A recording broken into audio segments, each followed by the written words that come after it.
Welcome to the web series your psych friend.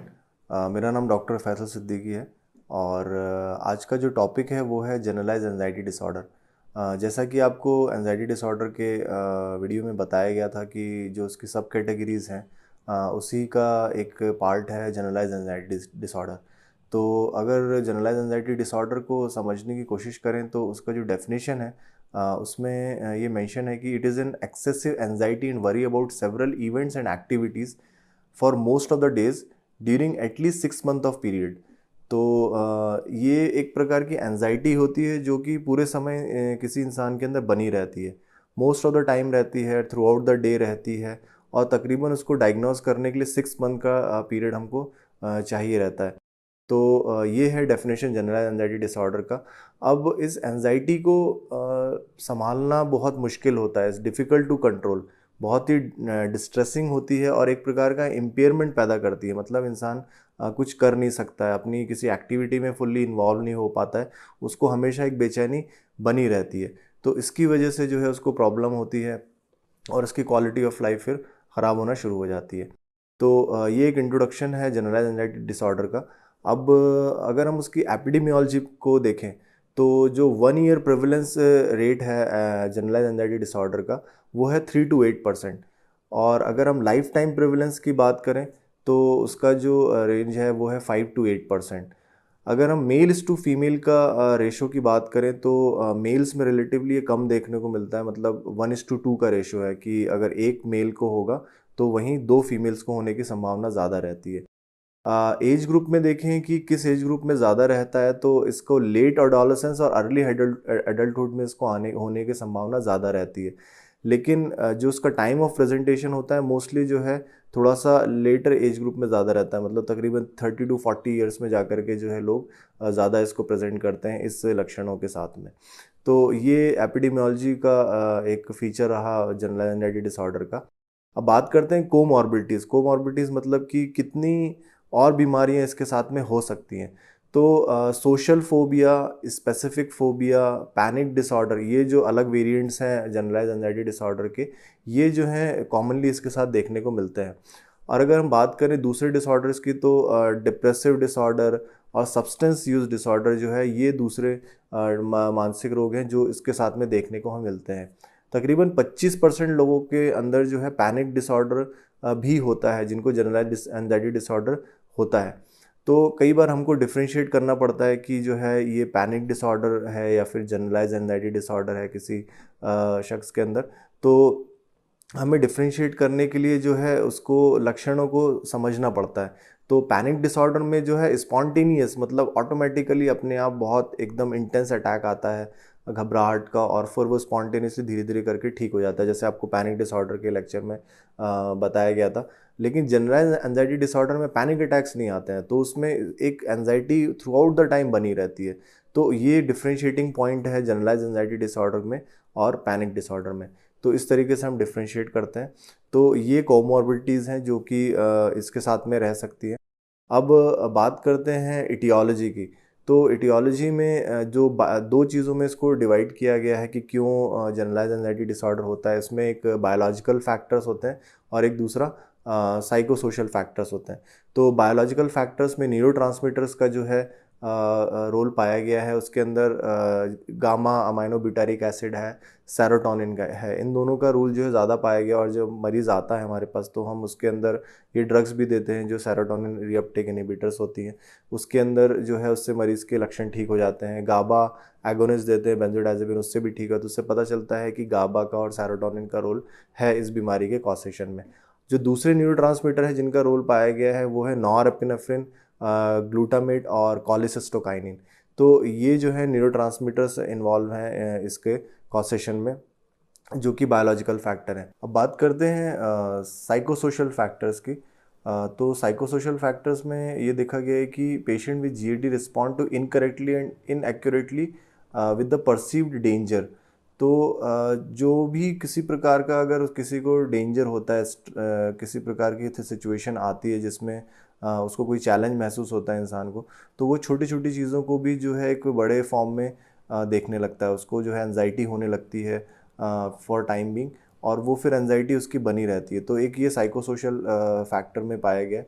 और दूसरा एक साइको एनालिटिक थ्योरी जो कि दी गई है, उसके अंदर ये हाइपोथेसिस बनाया गया है कि anxiety is a symptom of unresolved unconscious conflict. तो जो अनरिजॉल्व कॉन्फ्लिक्ट होता है जो कि हमारे कॉन्शियस और अनकॉन्शियस में जो रहता है, उसमें किसी प्रकार के कॉन्फ्लिक्ट की वजह से जो है एनजाइटी बनती है या फिर वो बनी रहती है। तो ये जो है दो साइकोसोशल फैक्टर्स बताए गए हैं जिससे हमें पता चलता है कि एनजाइटी, जनरल एनजाइटी डिसऑर्डर क्यों होता है। अब अगर हम देखें क्लिनिकल फीचर्स की, तो जो एसेंशियल कैरेक्टरिस्टिक ऑफ जीएडी है वो sustain and excessive anxiety and worry accompanied by आदर मोटर टेंशन और रेस्टलेसनेस। तो एक excessive anxiety accompanied by motor tension, मतलब कि इंसान एक जगह पे स्थिर नहीं रह पाता है, पूरे टाइम घूमता फिरता रहता है, एक अंदरूनी बेचैनी उसको बनी रहती है, बहुत रेस्टलेस रहता है। और ये एक्सेसिव एंजाइटी जो होती है, ये इंसान की पर्सनल और जो उसकी सोशल लाइफ है उससे इंटरफेयर करने लगती है और उससे जो है उसको इम्पेयरमेंट होने लगता है। तो ये क्लिनिकल फीचर है जनरलाइज एंजाइटी डिसऑर्डर का। अब अगर हम देखें कि जो ICD-10 है, international criteria for mental disorder, उसमें डायग्नोस्टिक क्लासिफिकेशन क्या मेंशन करता है इसको डायग्नोस करने के लिए, तो इसमें भी जो है 3 पॉइंट्स है, मतलब A, B और C में जो है इसको कुछ फीचर्स दिए गए हैं जिससे हम डायग्नोस करते हैं जनरलाइज एंजाइटी डिसऑर्डर को। तो जो पॉइंट ए है उसमें ये मेंशन किया गया है, a period of at least 6 month with prominent tension, worry and feeling of apprehension, ये जो है इंसान के अंदर होना चाहिए। And in everyday event and problem, तो हर दिन जो है हर चीज़ को लेकर के जो है उसके अंदर मरीज़ के अंदर ये एप्रहेंशन, वरी, टेंशन जो है रहनी चाहिए एटलीस्ट 6 मंथ के ड्यूरेशन के लिए। अगर 6 मंथ से कम रहेगा तो हम उसको जीएडी डायग्नोस नहीं कर सकते हैं। जो पॉइंट बी है उसके अंदर एक लंबी लिस्ट है तकरीबन 22 पॉइंट्स की। तो वो 22 पॉइंट्स में जो है कुछ पॉइंट्स जो है देखने को मिलते हैं, तो कि वो मस्ट हैं उसके अंदर डायग्नोस करने के लिए। तो इसमें जो है एटलीस्ट 4 सिम्टम्स जो हैं, जो मैं लिस्ट नंबर बताऊंगा अभी, जो एन्यूमरेट करूंगा फीचर्स को, ये जो है ज़रूरी होने चाहिए, जिसमें 1 to 4 में से एक सिम्टम ज़रूर होना चाहिए। तो जो ऑटोनॉमिक अराउजल सिम्टम्स हैं, जो बी का फर्स्ट सब हेडिंग है, उसके अंदर पैल्पिटेशन, स्वेटिंग, ट्रेम्बलिंग और शेकिंग और ड्राई माउथ, ये 4 ऑटोनॉमिक सिम्टम्स में से एक ज़रूर होना चाहिए। पैल्पिटेशन मतलब दिल की धड़कन तेज़ होना, स्वेटिंग पसीना आना, ट्रेम्बलिंग शेकिंग हाथ हाथ कांपना, ड्राई माउथ मुंह का सूखना, इसमें से एक लक्षण ज़रूर होना चाहिए। Symptoms occurring chest and abdomen, इसके अंदर डिफ़िकल्टी इन ब्रीथिंग, सांस लेने में तकलीफ होना, फीलिंग ऑफ चोकिंग, गले में कुछ कुछ अटक रहा है ये महसूस होना, सीने में दर्द होना, नौसिया एंड एब्डोमिनल डिस्ट्रेस, नौसियम उल्टी का महसूस होना, और एब्डोमिनल डिस्ट्रेस पेट में अजीब सा महसूस होना। Symptoms occurring brain and mind में 4 फीचर्स रहते हैं। इसमें जो है फर्स्ट डिजीनेस है, फिर feelings of derealization and depersonalization है, फियर ऑफ लूजिंग कंट्रोल है, एंड फियर ऑफ डाइंग है। डिजीनेस में चक्कर सा महसूस होना, derealization and depersonalization में अपने आप से डिटैच महसूस होना या फिर आसपास के वातावरण को एकदम बदला हुआ सा महसूस करना, अपने ऊपर से कंट्रोल करने की क्षमता एकदम ख़त्म हो जाना, ऐसे महसूस होना, या ऐसा लगे लगे कि मैं अभी मरने वाला हूँ।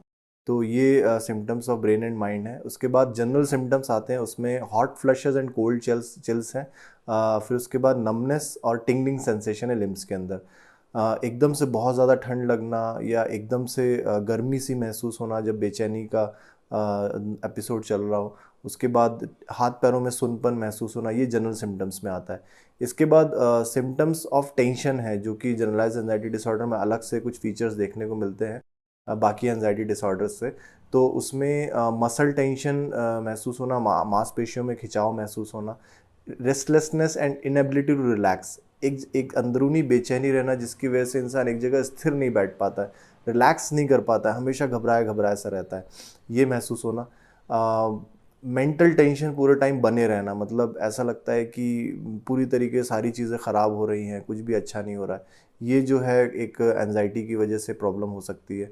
Sensation of lump in the throat, एक तरह से गले में ऐसा महसूस होना कि कोई गठान है, कुछ चीज़ अटकी हुई जिसकी वजह से स्वालो करने में, निगलने में कुछ ना कुछ प्रॉब्लम होती है। उसके बाद एक तरफ से चौंक जाना एकदम से, बीइंग स्टार्टल्ड, ये एक फीचर रहता है।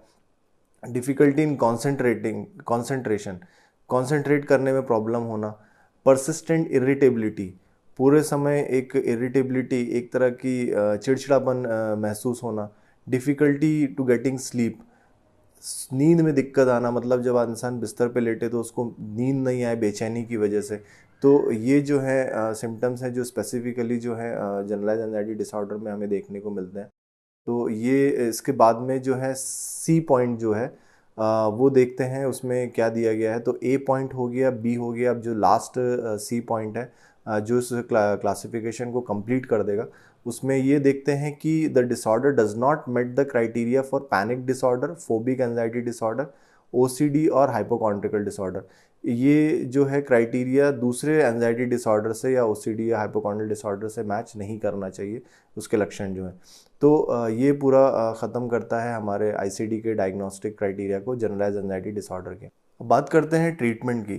तो ट्रीटमेंट को टू पार्ट्स में डिवाइड किया जाता है। First is psychotherapy and second one is pharmacotherapy.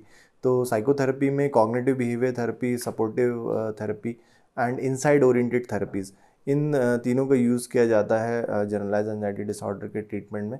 और फार्माकोथेरेपी का अगर बात करें तो उसमें दवाइयों का यूज़ किया जाता है, जिसमें बेंजोडाइज़ेपिन्स का काफ़ी अच्छा रोल है एंजाइटी को कवर अप करने के लिए। फिर सेलेक्टिव सेरोटोनिन रीअपटेक इनहिबिटर्स, एसएसआरआईज़ का काफ़ी अच्छा रोल है। तो ये फार्माकोलॉजिकल मैनेजमेंट है जनरलाइज एंजाइटी डिसऑर्डर के लिए।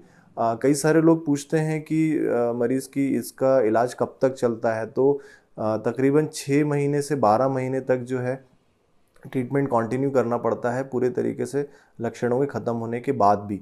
क्योंकि प्रोफाइलैक्टिक ट्रीटमेंट देने से जो है आगे आने वाले समय के अंदर बीमारी के आने की संभावना काफ़ी कम हो जाती है। कुछ मरीज़ों में वापस आ भी जाती है और बाकी ज़्यादातर मरीज़ पूरे तरीके से ठीक हो जाते हैं। तो जिनमें बीमारी वापस आ जाती है उसमें फिर कुछ और समय तक देनी पड़ती है, या कुछ उनमें लाइफ लॉन्ग भी ट्रीटमेंट चल सकता है। लेकिन मोस्ट ऑफ द पेशेंट्स के अंदर कुछ टाइम के बाद दवाई देने के बाद बीमारी ठीक हो जाती है। तो ये ट्रीटमेंट पार्ट था जनरलाइज एंजाइटी डिसऑर्डर का। तो आज का हमारा ये टॉपिक यहीं ख़त्म करते हैं, और इस वीडियो को आप शेयर करें और लाइक करें, कमेंट करके सवाल पूछ सकते हैं जो भी आपके मन में है। और मिलते हैं नेक्स्ट वीडियो में, तब तक के लिए शुक्रिया।